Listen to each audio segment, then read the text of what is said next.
2021 F150 cabin filter. Just want to know where it's at. It's going to be behind your glove box. To get to it, you're going to need to remove the glove box door you have here.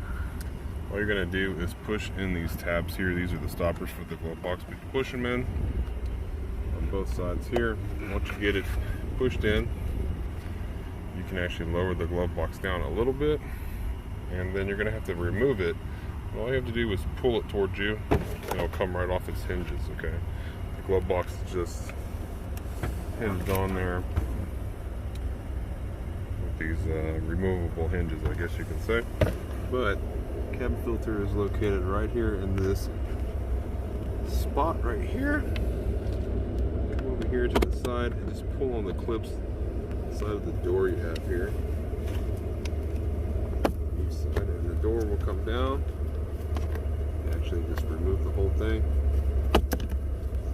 And there's your cabin filter there. Slide it right out. This one's brand new, pretty much. This truck is pretty new. If you need one, there'll be a link down in the description box below.